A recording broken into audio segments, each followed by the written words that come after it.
So did anyone notice that New Marineford looks like the Golden Arches? McDonald's? I'm not a sponsor, by the way, but McDonald's, if you want to send money my way, you can sponsor me.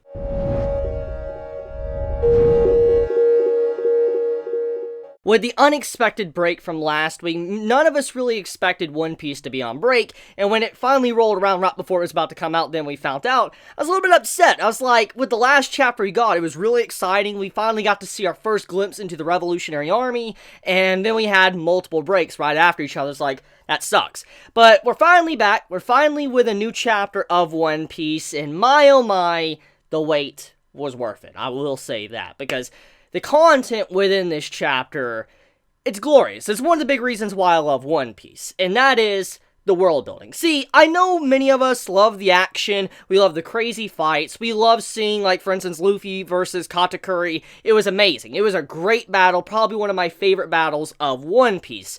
But if there is one thing that really got me into One Piece since the very beginning, and why I really enjoyed rewatching the anime with my friend, was because of the world building. How vast the world is of One Piece, and that is just how much I love Oda, because he crafted this world in such a way that you're always questioning what's going to happen next. And this is that type of chapter. It's a chapter to expand upon the world, revealing new kingdoms, to also letting us wonder about what is next for some kingdoms, for instance, the fishmen and all of that. And so let's get into the ending part of the chapter before I get into anything else. So, I don't know how many of you noticed, but Sterry, when he was talking a bunch of crazy stuff at the end, it took me a moment to actually realize what was going on there. My second read-through is when I really noticed, but when he was mentioning how there was a giant in the wall with a harpoon, and then, the wind shaking, the gondola or whatever it's called, he was actually talking about the Revolutionary Army. Now, we see Sabo at the end pop up, and he's like, oh, that's nothing, do not worry about the crows or whatever. So, we already know that the crows is,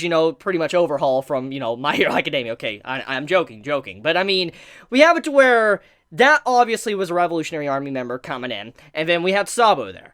But then he talked about right before that there was a giant peeking out of the wall with a harpoon, and then he disappeared. Obviously, that is Mori. That was introduced in the last chapter. The dude that can move the ground and turn it into clay and dig through the ground and all that. Well, most likely, Mori, that's who he saw. Like, he saw Mori, and he was probably making tunnels in the Red Line for the Revolutionary Army to sneak in and attack, the main headquarters of the world, Celestial Dragons and all that. So, that's what I'm assuming was going on there. Then, the wind, moving the gondola or whatever, that is most likely dragon. Now, at this time, we really don't know what Dragon's Devil Fruit is. There's been so many theories and speculations throughout the years, and many have said it's most likely something to do with the wind because of what happened at the beginning of the series, or maybe it has something to do with him being able to control the storms, whatever. We really don't know. But whatever the case may be, it does have something to do with wind. And when you saw how the gondola was moving, he was talking about it and all that, most likely that was Dragon he was talking about. I'm going to assume that he was mentioning main commanders, because Betty obviously wasn't there, because she was just sitting back at Kama Kingdom and all that, so that's what I'm assuming. But okay, anyways, with that being said, I do want to mention the fact that of everybody that was noticing that the Revolutionary Army was coming there, it was someone that obviously was very odd, and just, obviously the dumb person amongst the crowd. Sterry is obviously not the sharpest knife in the toolbox, okay? It's very clear after seeing his interaction with many characters throughout this chapter. But just seeing how he was the only one to notice things, it reminded me of classic Usopp. Like, how Usopp was at the beginning of the series, how he was scared of everything, but he noticed things and all that? It reminded me of Usopp. I like seeing the new design of Marineford, seeing how it's this giant fortress and more cannons all over it. You can just see by the way the structure of it is that it's a lot better compared to the original Marineford, which most likely, if we had to assume anything, we're probably going to have a very big battle at New Marineford eventually. Maybe not for the Reverie arc, but one of these days there's probably going to be a big battle going on at New Marineford, and it might be at the last war of the series, who knows, but I do like the design of it, and I just can't wait to finally get to see more of its capabilities in the future, because you remember, in the original arc, or the original time we first saw Marineford, it had these walls that popped up and trapped in, Whitebeard and his entire crew inside of the center of it, so most likely, it might have some capabilities like that, which would be really cool. I mean, what if they have incorporated incorporated some of, Dr. Vegapunk's, weapons or technology inside of the walls or whatever, or the cannons that we have seen throughout the series. Now, that would be very interesting. Now, speaking of Dr. Vegapunk, he was also name-dropped in this chapter. So, apparently, Dr. Vegapunk, he has completed some form of new technology that could actually surpass and replace the 7 warlords, which just boggles my mind now. What could he have been working on? Now, we know that he is capable of a lot of things. We know at one point in time he was working on clones and stuff like that because we found out through, what happened to Germa 66. We know about this. And we know that he also has made pacifistas, stuff like, Kuma. So we know he has the capabilities to make AI robots, stuff like that, clones. And if I had to assume anything, he might either A, he might have created copies of the 7 warlords, or B, he has perfectly perfected the pacifistas, and he has now entered into the final stage of them. And that could be what, Fujitora was talking about in this chapter. But I do like the mentioning of Vegapunk, because it's only a matter of time until we finally get to see Dr. Vegapunk officially revealed. Now, speaking of officially revealed, we finally get our first-hand glimpse at Green Bull. Now, he was still a silhouette in this chapter. We didn't really get to see, him at all, or her. It could be a her. We don't really know the gender of the person right now. But, we don't really get to see how Green Bull looks at all. But Green Bull, we get a little bit of the character's personality, kind of how they look slightly from the silhouette that we got to see, like long hair and all that. Apparently this person has fasted for 3 years and hasn't ate. We got, some characterization for Green Bull. And also apparently Green Bull would eat if a beautiful lady came up and is like, here you go, eat, so he is also a pervert, or she's also a pervert. So we don't really know the gender. We don't really know how the person officially looks if we know the character or not, but if there is one thing we can get from the chapter alone, most likely Green Bull has some form of plant devil fruit. Let me explain the reason why. Green Bull states that he or she has been fasting for 3 years. Now, I know this is One Piece, I know this is a manga, I know this is a shonen, I know crazy things can happen, okay? I know that. I'm not trying to apply logic to something to where this series has broken our common norms of logic in real world.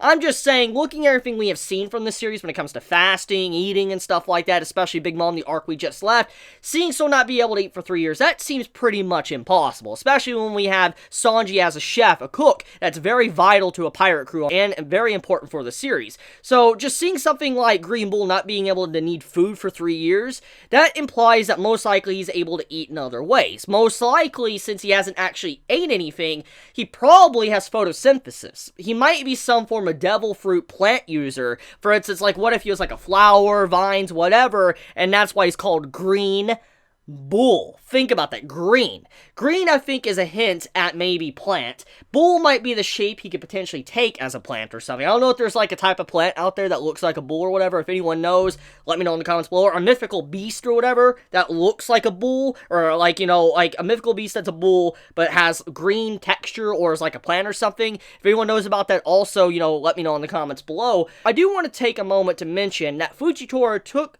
some time to talk with Green Bull in this chapter. Now, many are going to say, okay, fine, they just mentioned the 7 warlords being replaced and all that. We got to see the silhouette of, Green Bull. It's nothing important. Well, here's the thing. With Fujitora sitting down and talking with Green Bull, that lets us know one very important detail about Green Bull. Even if he's probably someone that's a pervert, he or she is probably a pervert, at the very least, we do know for a fact that Fujitora, of all people, would not talk about personal stuff like that, like, for instance, wanting to destroy the system to someone that he didn't trust or care about or dislike. So Fujitora obviously likes Green Bull. They're friends, at the very least. They weren't fighting each other, they got to sit down and eat together and all that, or, Fujitora's eating, and then they were just talking and all that, but it shows that they are good friends in some way. They don't hate each other, they can, be fine with each other in each other's presence. So we have Bollywood Kingdom, which is King Hamburger. Oh my god, Oda. Are you serious right now? King Hamburger? What? Okay, that legit made me laugh out loud. And then we also have another character that's called King Taco. I'm like, yo, Oda, chill, just chill, okay? But best king, okay? Best king, okay? King Taco. I want some of those tacos. He probably sells some mean tacos, like some spicy, mean tacos. But King Taco, like it a lot. I like the design and all that. I like King Hamburger, and just overall, the new kingdoms are very funny, but I do like their designs, and even though their names are kind of a joke, does not mean that they're not vital or important. We've seen many times throughout One Piece that characters that seem like a joke turn out to be very important or vital for the progression of the series. So, just because their names are weird or funny, does not mean that they're throwaway characters. Let's just get that clear right here, right now. The princess, the mermaid princess, Shirahoshi. Shirahoshi is finally in the spotlight above ground. See, it's been a long time since we've really got to see her have a true spotlight in a chapter, and just seeing how she had a lot of focus in this chapter, it does let us know that most likely the Fishmen's plea or their plight for what they want in the Reverie is going to be very important for this arc. I mean, we even see it mentioned by the revolutionaries and all that in the chapter, saying, like, you must feel bad, Koala, for, you know, attacking the Reverie and stuff and going against the world government when, you know, they're trying to be there and get stuff for their people. And then, you know, Koala confirms, like, look, wait, just because we're attacking the Reverie and all that, doesn't mean we want to get rid of the world government. We just want to get rid of the leaders of the world government, which is the Celestial Dragons. So, I think this is the first time we've actually got confirmation that the revolutionaries, they're not, in fact, wanting to just completely get rid of the world government. They just want to get rid of the Celestial Dragons. Shirahoshi, she gets a lot of spotlight, and she finally is able to see the sun. She's able to see the bright, vast world and all that, which is great progression for her character, because if you remember her origins when we first really met her, she was locked in a tower for many, many years, not being able to see anything, and Luffy opened up her entire worldview and all that, and now she is above ground, or above the sea, and she's able to see the world and all that, which is just a whole new experience for a lot of them there. It's a whole new experience, and I do feel like one of the big themes that we're probably going to have to overcome with her group is most likely racism. As we know, that's always been a big topic when it comes to fishmen in One Piece. That's always been a big go-to thing. The whole thing with Fishman Island, even though many people didn't like, you know, Horty Jones and all that, I thought after rewatching the arc and analyzing it, I think that was a really underrated arc. I actually really enjoyed that arc quite a bit, and I actually like the villain as well, but leaving that aside for now, because I've already discussed this in other videos I've uploaded in the past, most likely a big topic is probably getting civil rights for fishmen. I could definitely see that being a big thing, because you see Sterry say that the fishmen are still classified as fish, and most likely you're going to have it to where maybe instead of them being able to live above ground, maybe they're going to fight for their rights. We need to talk about Garp for a second. So Garp has obviously a nice long chat with Shirahoshi and the fishmen and all that, because Shirahoshi obviously has warmed up to Garp quite a bit. You can see by the way she calls him Luffy's grandfather. She obviously cares a lot about Luffy. We already knew this, but with the way she talks to Garp and how Garp interacts with her, they have form some form of bond, and it does show that Garp has been filled in most likely with King Neptune, you know, probably saying that this is now Luffy's territory down below on the sea. Then, on top of that too, Sterry talking with Garp, that was a very fascinating moment, because it wasn't just the fact that it gave us more characterization of Sterry and how he interacts with people, it's the fact that that combo showed Garp's stance on how he feels about the Celestial Dragons. So, Sterry talks to Garp, like, I know you have some connections to the nobles and stuff, you know, could you try to create or make me, you know, a Celestial Dragon? And Garp's like, you want to become a scumbag? With a question mark. And so the way that was stated from Sterry is that it's possible to become a Celestial Dragon even if you weren't a part of the original kingdoms that formed, you know, the world government. That's what I got from that scene. Unless Sterry is very delusional and he thinks that you can become a Celestial Dragon, I have no idea. But one of the big things, though, is that the way Garp talked, he's like, you want to become a scumbag? It shows his stance. He does not like the Celestial Dragons at all. It's being hinted by Oda, at the very least, that Garp does have a connection with the Celestial Dragons. Now, this is something I actually talked about in a Fury video with, I was talking about who could Luffy's mother potentially be. I actually talked about this a while back in a separate video, and it's even more and more likely that, you know, the monkey family most likely could have eventually in some shape or form been connected to the Celestial Dragons, which I find very fascinating. Also, another thing about Sterry,